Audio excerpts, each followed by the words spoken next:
أشهد أن لا إله إلا الله وحده لا شريك له وأشهد أن محمدا عبده ورسوله أما بعد فأعوذ بالله من الشيطان الرجيم بسم الله الرحمن الرحيم الحمد لله رب العالمين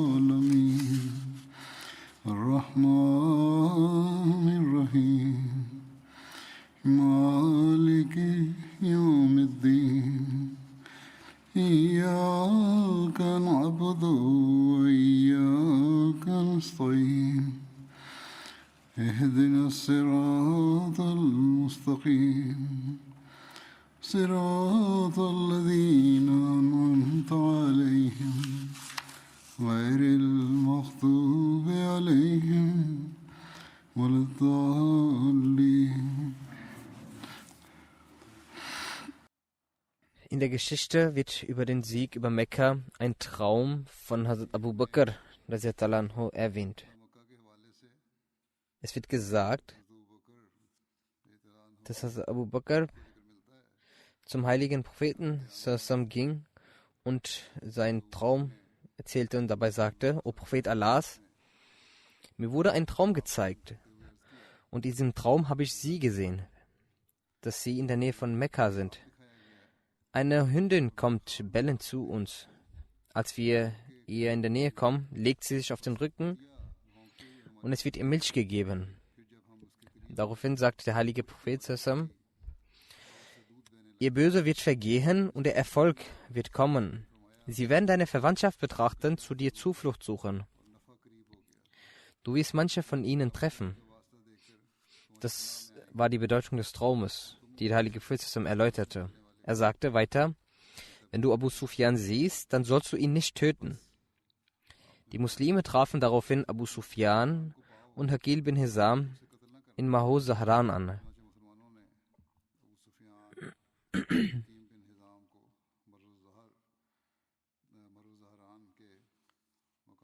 Ibn Uqba erzählt, als Abu Sufyan und Haqil bin Hizam zurückgingen,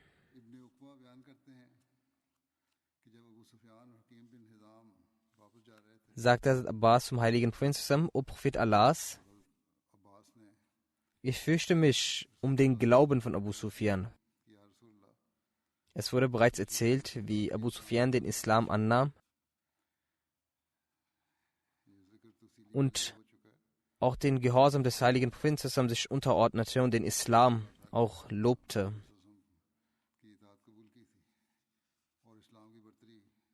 Hazrat Abbas sagte: Rufen Sie ihn zurück,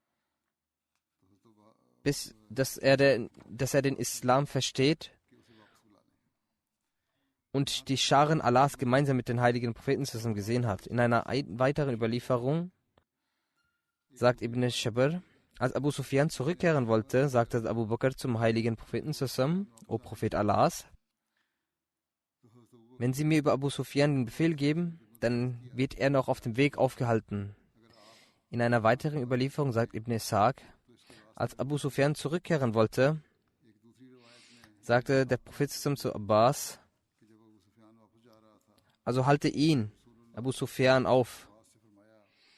Also Abbas ging zu Abu Sufyan und hielt ihn dort auf. Daraufhin sagte Abu Sufyan zu ihm: O Banu Hashim, willst du mich etwa betrügen?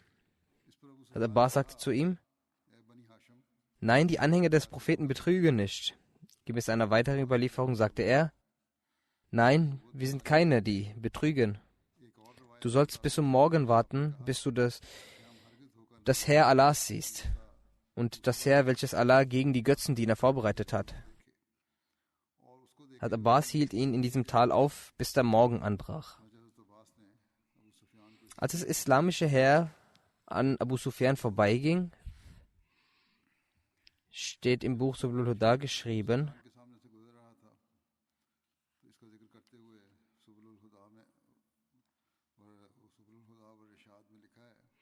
Vor Abu Sufyan kamen die Herrscher des heiligen Propheten zusammen, worin die Auswanderer und Ansar beide mit Flaggen zusammen waren.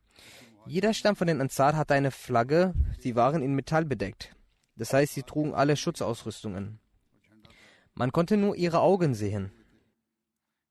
Hazrat Umar Anhus laute Stimme hörte man immer wieder.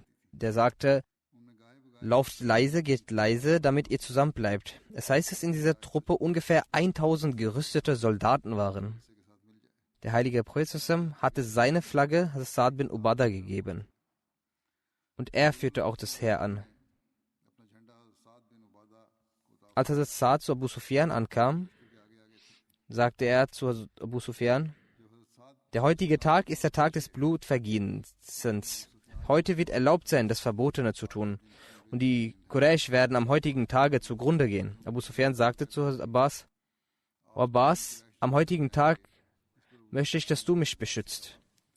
Danach gingen andere Stämme vorbei. Der heilige Prophet kam und ritt dabei auf seiner Kamelstute Kaswa. Der heilige Prophet war zwischen Hazrat Abu Bakr und Hazrat Usaid bin Uzair und redete mit ihnen, als er angekommen ist. Hazrat Abbas sagte zu Abu Sufyan, dies ist der Prophet Allahs. Hazrat Abdullah bin Umar berichtet, als der heilige Prophet zu der Zeit des Sieges über Mekkas in Mekka eintraf, da sah er, wie Frauen mit ihren Tüchern auf die Gesichter der Pferde schlugen und diese zurückwischen. Der heilige Prophet schaute lächelnd zu Abu Bakr und sprach, O Abu Bakr, was hat er denn Hassan bin Sabit gesagt? Daraufhin rezitierte Abu Bakr folgende Verse.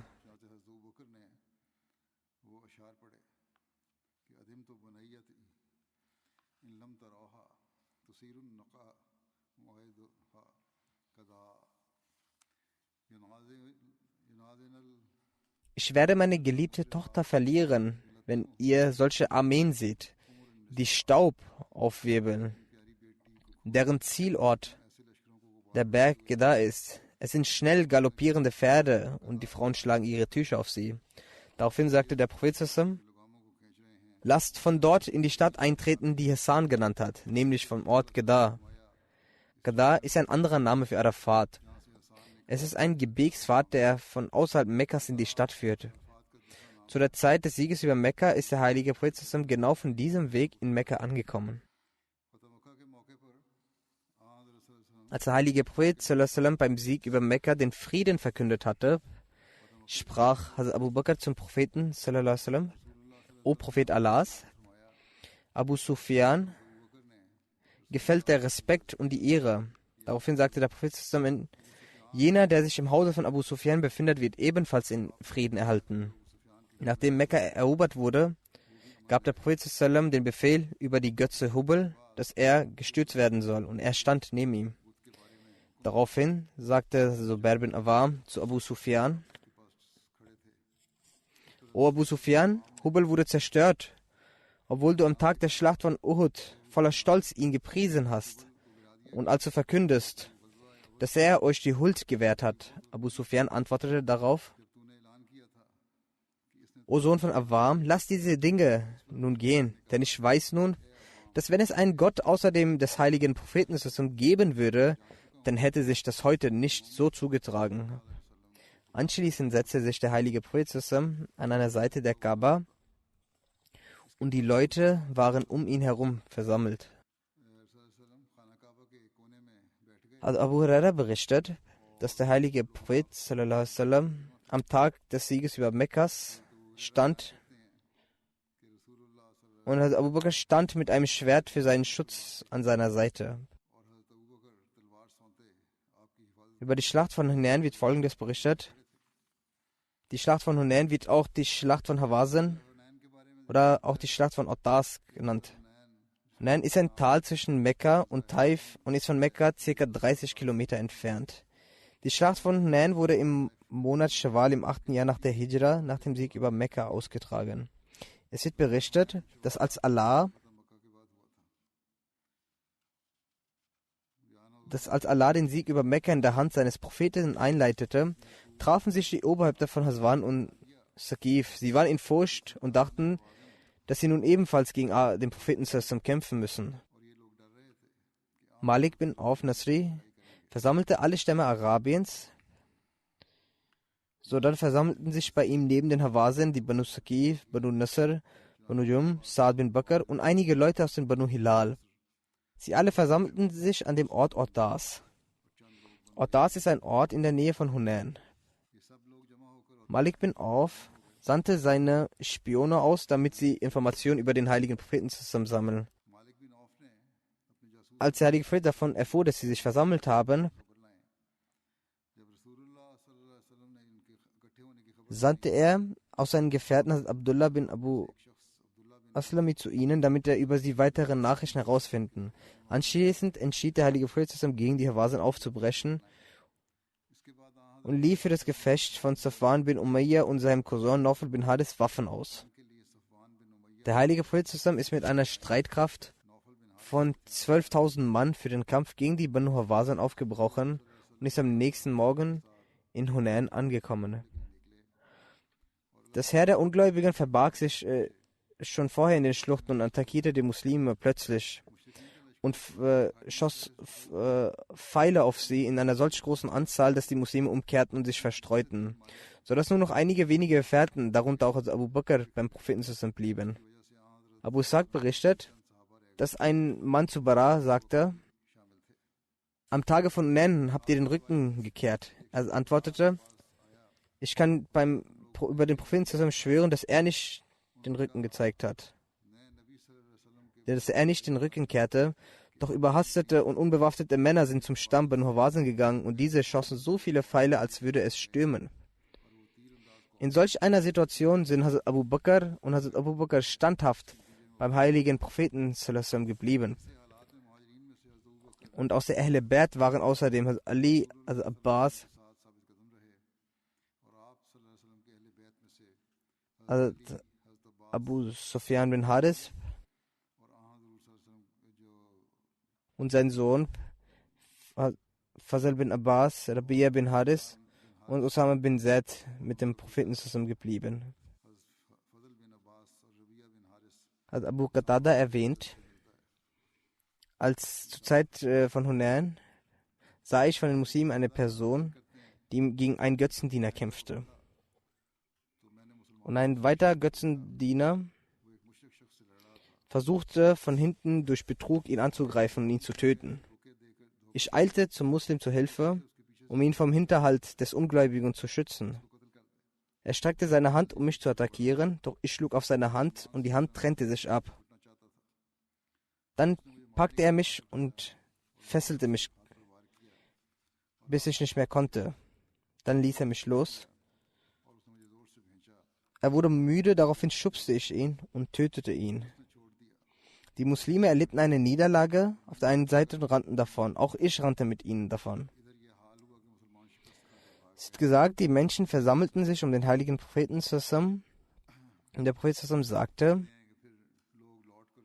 Jeder, der für einen Toten einen Beweis hervorbringt, dass er ihn getötet hat, ihm wird dann ein Vermögen des Toten zuteil. Ich stand auf, damit ich einen Zeugen suche für denjenigen, den ich getötet habe, doch ich sah niemanden, der das bezeugen konnte, und ich setzte mich wieder hin. Dann kam mir der Gedanke und ich erzählte die Geschichte dem heiligen Propheten zusammen. Neben ihm saß eine Person und sagte, dass bei mir die Waffen der Person sind, die getötet wurde. Der Mann sagte, dass sie ihm anstatt der Waffen etwas anderes geben können, um ihn zufriedenzustellen. Also, dass die Waffen bei ihm bleiben sollen und er etwas anderes bekommen soll. Also Abu Bakr saß dort und sagte, dies ist nicht möglich. Wie kann es sein, dass sie einen schwachen Menschen der Quraysh etwas teilkommen lassen, aber ein Löwe Allahs leer ausgeht, der an der Seite des heiligen Propheten kämpfte? Abu Qatada berichtet, dass der heilige Prophet aufstand und ihm das Vermögen zuteilkommen ließ. Ich kaufte mir davon einen Dattelgarten. Dies war das erste Vermögen, welches ich im Islam verdiente.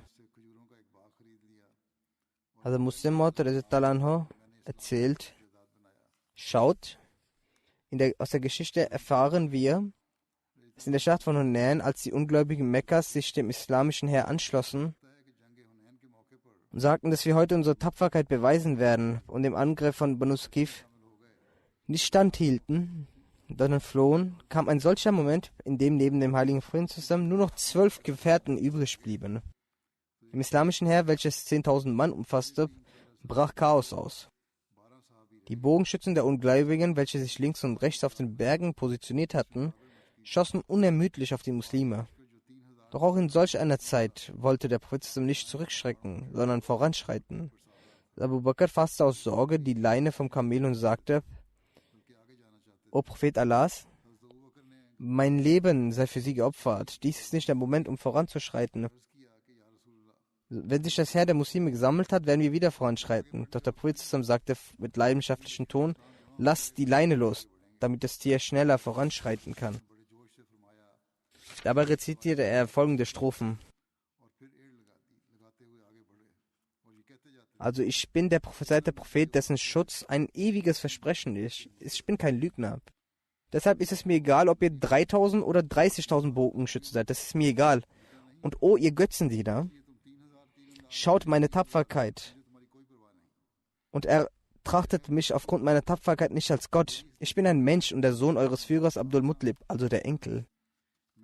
Der Onkel des heiligen Prinzen Abbas hatte eine sehr laute Stimme. Der Prophet blickte zu ihm und sagte: Abbas, tritt nach vorne und verkünde folgendes laut und mit hoher Stimme. O ihr Gefährten der Surah al-Baqarah, also jene, die Surah al-Baqarah auswendig konnten.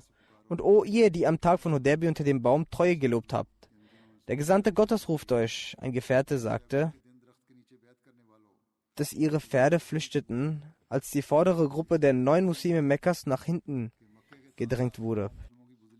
Je mehr sie die Pferde nach vorne zogen, desto mehr versuchten sie weiter weg zu flüchten. Bis die Stimme von Abbas jeden erreichte. Er sagte: O Gefährten des Surah al-Baqarah, o ihr, die am Tag von Hudaybiyah unter dem Baum Treue gelobt habt, der Gesandte Gottes ruft euch.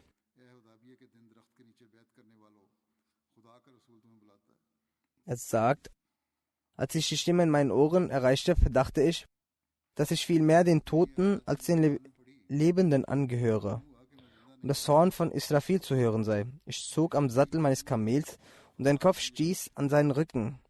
Doch es war so nervös, dass es sofort nach hinten rannte, alsbald ich das Seil losließ.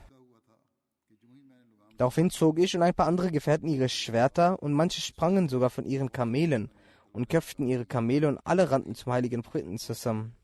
Schon in einigen Momenten versammelten sich das 10.000 starke Heer um ihn, welches sich eben noch kopfüber nach Mekka stürzte und zerstörte den Gegner, sobald es auf den Berg stieg.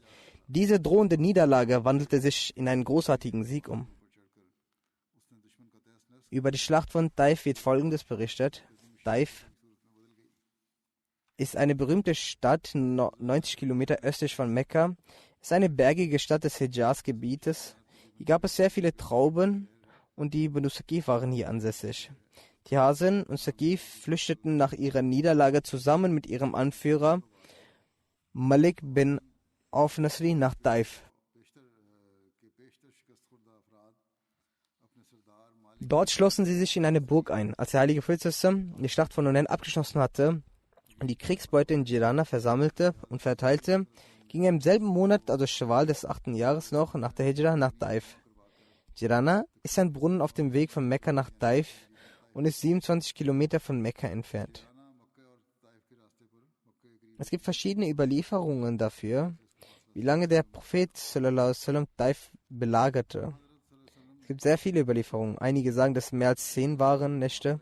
Einige wiederum sagen, dass es etwas mehr als 20 Nächte waren. Auch wird aber gesagt, dass er 20 Tage lang belagert hatte.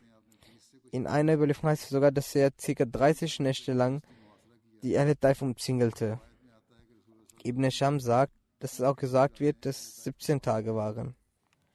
Im Sahih Muslim gibt es eine Überlieferung von Anas, dass wir 40 Tage lang sie belagert hatten.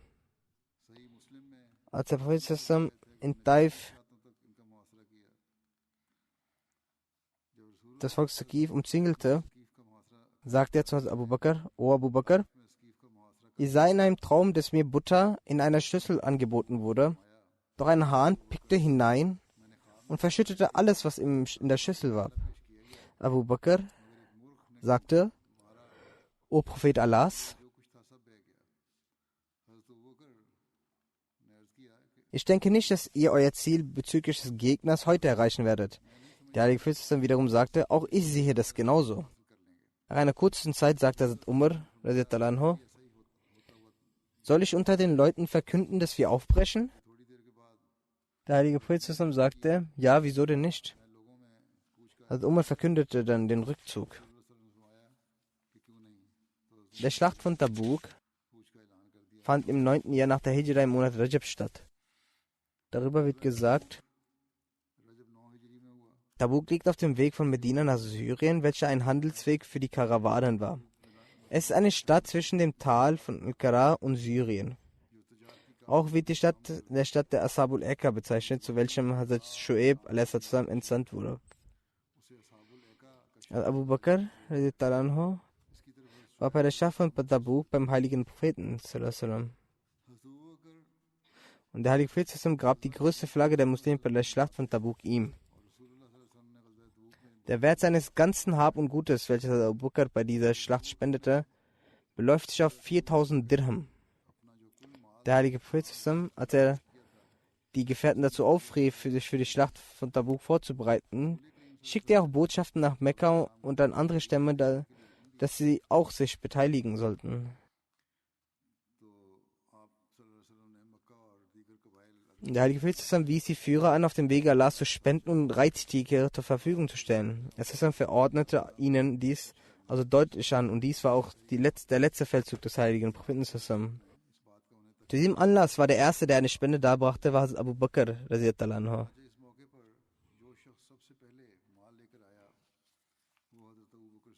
Abu Bakr brachte alles an Geld, was er zu Hause hatte. Es waren 4000 Dirham. Der heilige Prophet fragte ihn: Hast du auch etwas für dein Haus gelassen? Er sagte: Für sie habe ich Allah und seinen Gesandten gelassen. Umar bin Khattab brachte die Hälfte seines Vermögens aus seinem Haus, und zu ihm sagte der Prophet: O Umar, hast du in deinem Haus etwas gelassen? Er antwortete: Ich habe die Hälfte zu Hause belassen. Zu diesem Anlass entrichtete Abdurrahman bin Auf 100 Okia.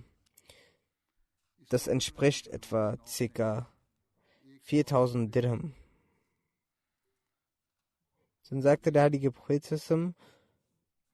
Usman bin Affan und Abdurrahman bin Auf sind Schätze von den Schätzen Allahs auf der Erde, welche auf dem Weg Allahs viel spenden. Sie haben viel entrichtet. Auch Frauen spendeten zu diesem Anlass von ihrem Schmuck. Asim bin Adi spendete 70 Wask Datteln. Das sind etwa 262 Kilogramm. Mann, sagte Sur. Das heißt, wenn wir von 40 Kilogramm pro Mann rechnen, dann ergibt es etwa 1500. Ungefähr mehr als eine Tonne.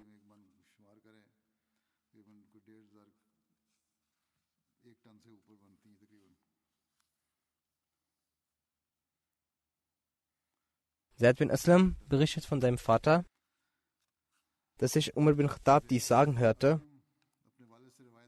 dass der heilige Prophet uns angewiesen hatte, dass wir jetzt das Sadqa entrichten.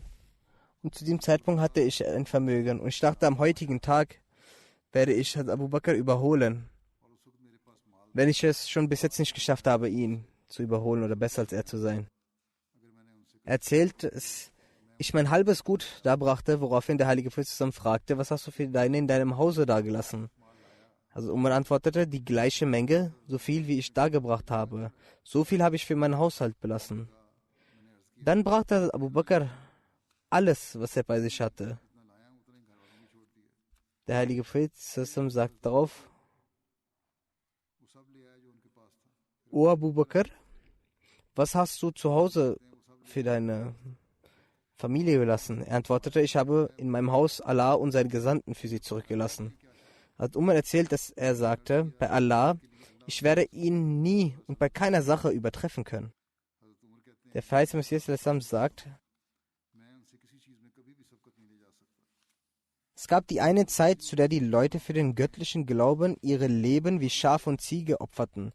Wenn es um die Erwähnung von Vermögen geht, hat Hazrat Abu Bakr mehr als einmal sein gesamtes Hab und Gut gespendet, soweit dass er nicht einmal eine Nadel in seinem Haus ließ. Und genauso hat auch Hazrat Umar gemäß seinem Vermögen und seiner Zufriedenheit und Hazrat Usman gemäß seiner Kraft und seines Status.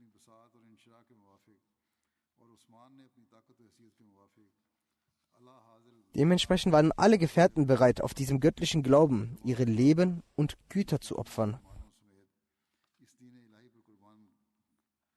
Der Vers-Messias sagt über die, die das Treugelübde abgelegt haben, da gibt es die, die zwar das Gelübnis ablegen und auch bekennen, dass sie der Religion dem weltlichen Vorrang gewähren, aber zur Zeit des Helfens halten sie ihre Hosentaschen fest verschlossen.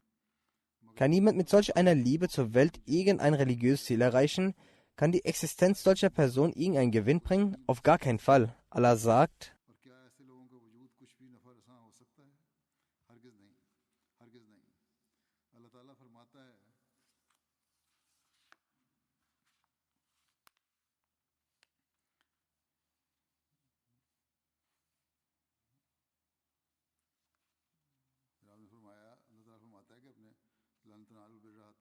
nie könnt ihr zur vollkommenen Rechtschaffenheit gelangen, solange ihr nicht spendet von dem, was ihr liebt.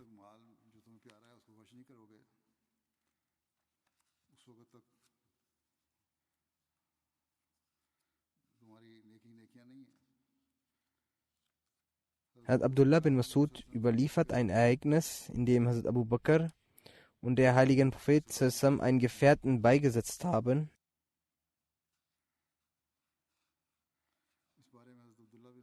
Er sagt, ich war während der Schlacht von Tabuk beim heiligen Propheten zusammen.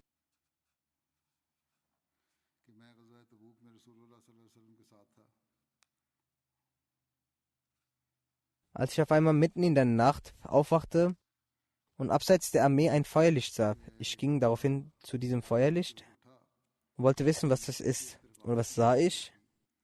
Dass der heilige Prophet Hazrat Abu Bakr und Hazrat Umar dort sind.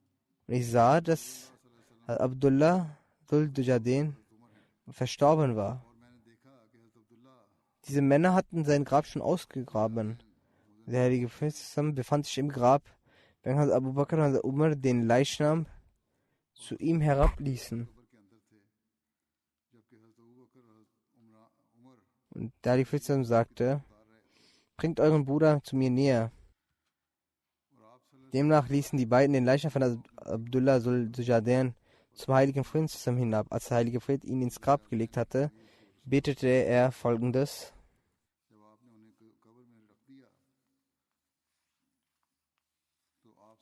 O Allah,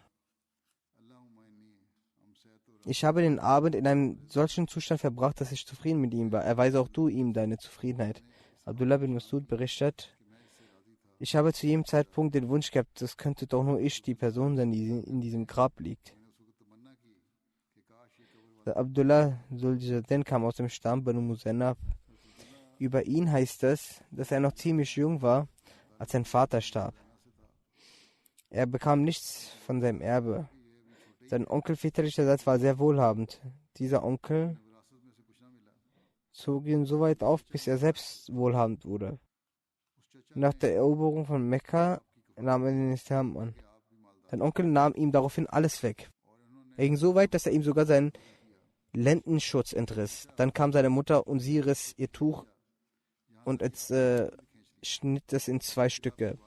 Abdullah nahm die eine Hälfte als Lendenschutz und mit der anderen Hälfte bedeckte er seinen Oberkörper ab. Kam er nach Medina und legte sich in die Moschee hin. Dann verrichtete er am Morgen sein Gebet mit dem heiligen Propheten zusammen. Als der heilige Prophet zusammen mit dem morgendlichen Gebet fertig wurde, pflegte er die Menschen konzentriert anzuschauen, um zu schauen, wer alles da war, ob jemand Neues gekommen sei. Als der heilige Prophet zusammen Abdullah sah, dachte er, er wäre ein Fremder und er fragte ihn, wer bist du? Abdullah nannte seinen Familienstamm. In einer weiteren Überlieferung heißt es, dass er sagte, mein Name lautet Abdul Uzzab. Daraufhin sagte der heilige Prophet, du bist Suldejadain, also der mit 2 Tüchern. Dann sagte der Prophet, halte dich in meiner Nähe auf. Demnach gehörte er zu den Gästen des heiligen Propheten und er lehrte ihm den heiligen Koran, bis er viele Teile des Koran auswendig konnte. Er war eine Person mit einer sehr lauten Stimme.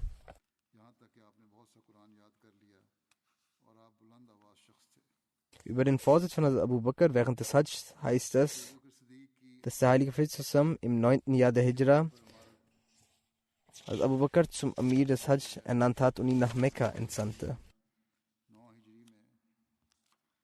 Die Details dazu lauten, als der heilige Prophet von Tabuk zurückgekommen war, hat er sich vorgenommen, das Hajj zu vollziehen. Dann wurde ihm gesagt, dass die Ungläubigen mit den Menschen den Hajj vollziehen.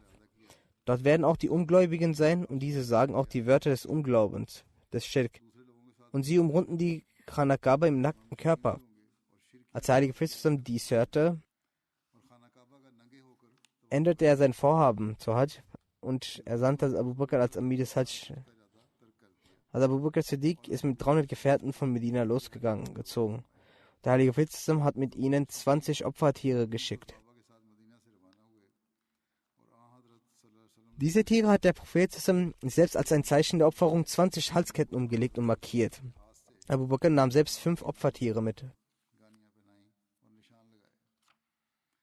In den Überlieferungen heißt es, dass Ali die ersten 50 Verse des Surah Tauba überliefert.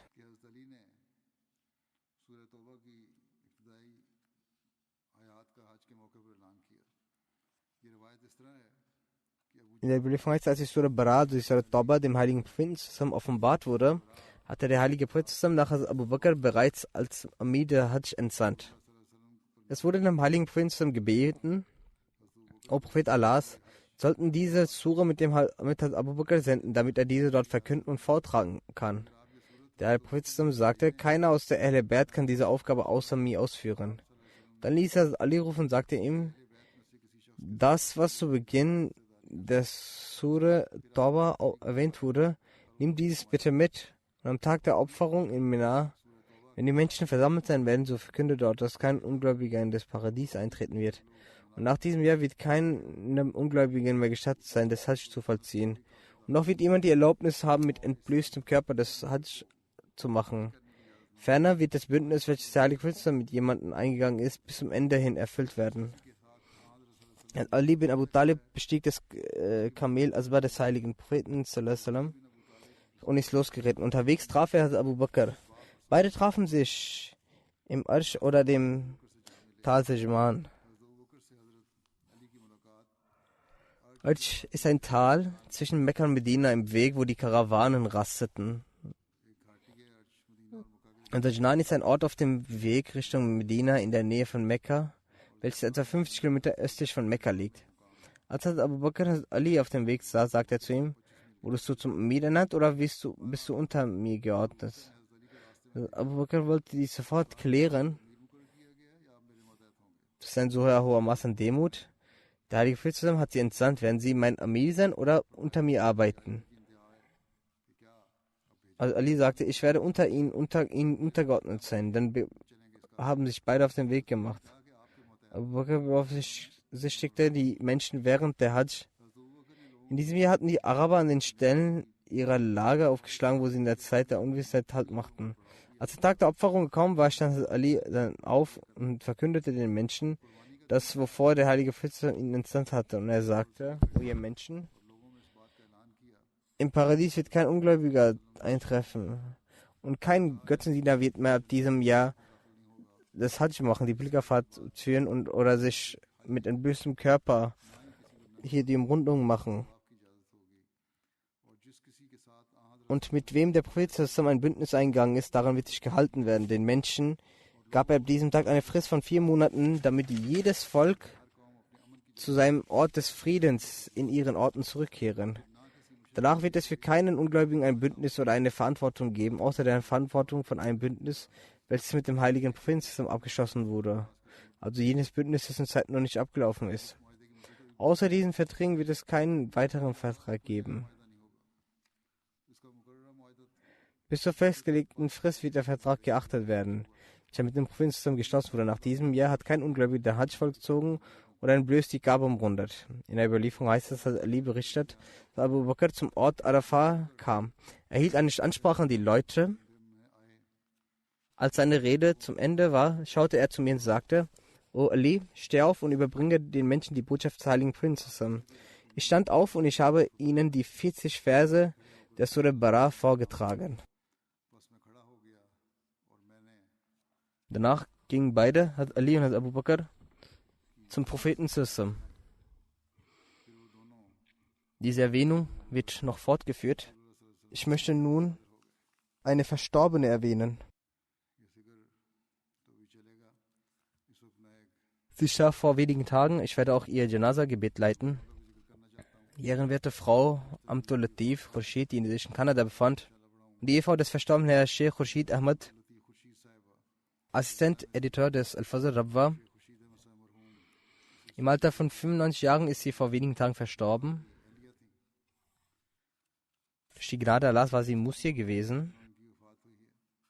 Sie war die Enkelin väterlicherseits vom Gefährten des Festen Messias, Hazrat Mir Fazl Muhammad Harsiyanwala, und von Herrn Hazrat Hakim Allah Bakhsh Sahib Lehrer Diori, die Enkelin mütterlicherseits, und die älteste Tochter vom ehrenwerten Mir Abdurrahim Dianat Sahib, Darwish Qadian. Am Nusrat Girls High School schloss sie die Mittelstufe ab. Dann schrieb sie sich im Jahre 1943 oder 1944 in die Jamia Nusrat ein. 2 Jahre lernte sie dort. Dann nahm sie Privatunterricht und legte die Prüfung Adib Alam ab. Ihre Heirat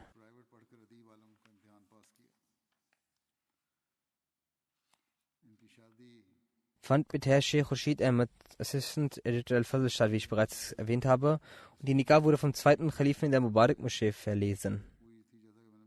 Allah gab ihr 3 Söhne und 2 Töchter.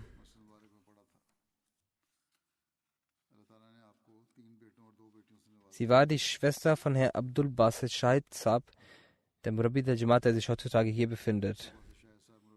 Und er arbeitete auch in London. Eine lange Zeit lebte er, Herr Basit, auch in Afrika.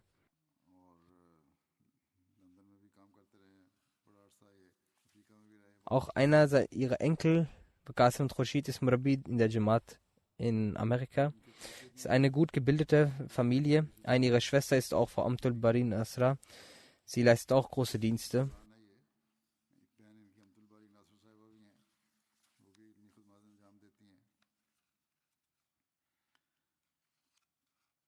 Ab dem Alter von 13 Jahren hat Frau Abdul Latif begonnen, verschiedene Ämter der Lajna im Allah zu dienen.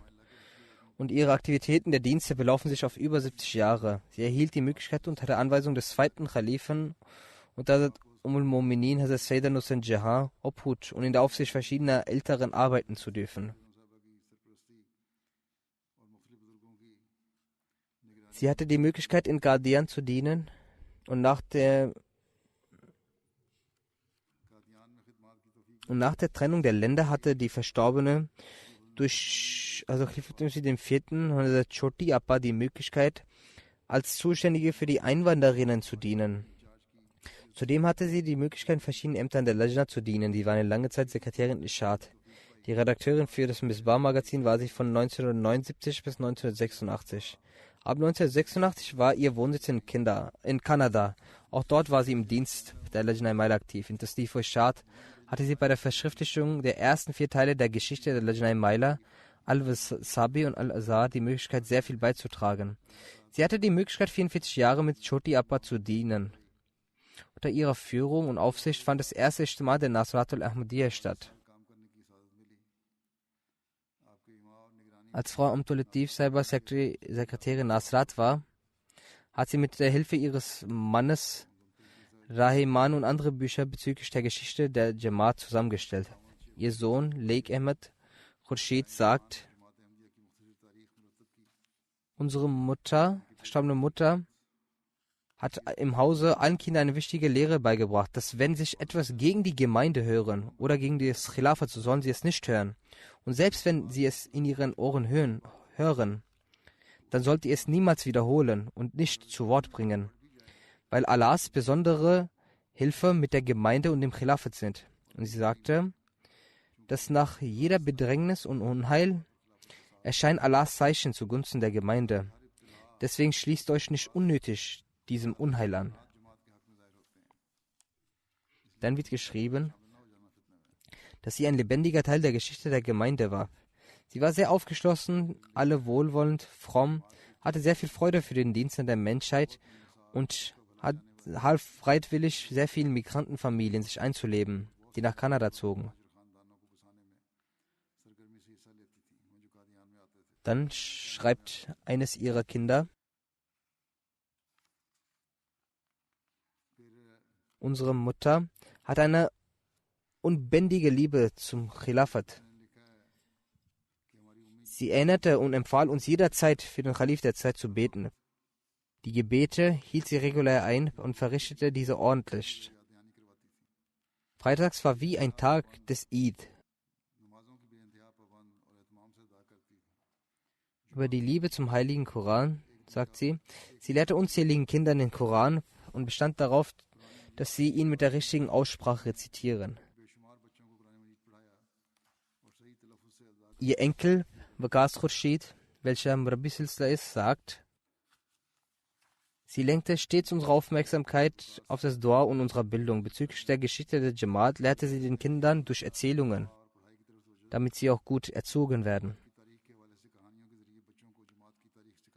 Eine ihrer Enkelinnen schreibt,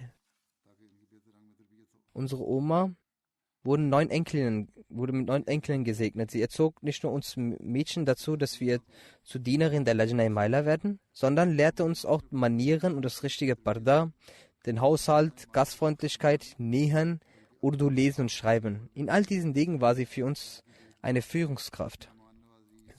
Sobald wir volljährig wurden, riet sie uns, gut mit unseren Ehemännern und Ehefamilien umzugehen. Freute sich sehr, wenn wir ihr erzählten, dass wir Zeit mit unseren Familien verbrachten. Neben diesen Pflichten riet sie uns auch an, gebildet zu sein und Karriere, den Geburtstag nicht zu feiern, und gegen andere solche unislamischen Dinge blieb sie standhaft. Aber sie machte Geburtstage und besondere Anlässe auch unvergesslich, denn sie befahl uns immer zusammen als Familie das Gedicht Hamdosana zu rezitieren und gemeinsam Dua zu machen.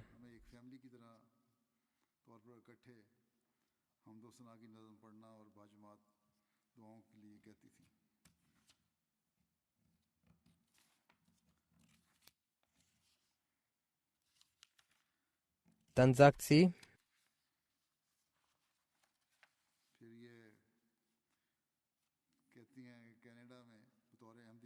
in Kanada war sie als Ahmadi-Muslima ein notwendiger Teil unserer Erziehung und sie brachte uns bei, wie wir unseren Glauben und die westliche Gesellschaft balancieren können.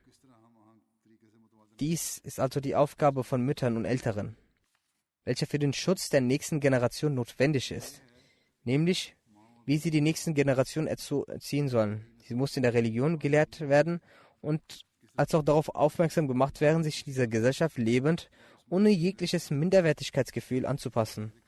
Möge Allah, der Allmächtige, vergeben und gnädig sein, ihre Ränge erhöhen und ihren Kindern Nachkommen dazu befähigen, ihre Tugenden weiterzuführen.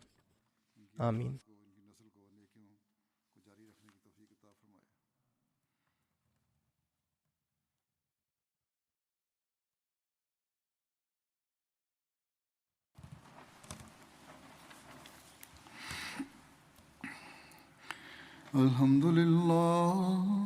الحمد لله نحمده ونستعينه ونستغفره ونؤمن به ونتوكل عليه ونعوذ بالله من شرور أنفسنا ومن سيئات أعمالنا من يهده الله فلا مضل له ومن يضلله فلا هادي له ونشهد أن لا إله إلا الله ونشهد أن محمدا عبده ورسوله عباد الله رحمكم الله إن الله يأمر بالعدل والإحسان وإيتاء ذي القربى وينهى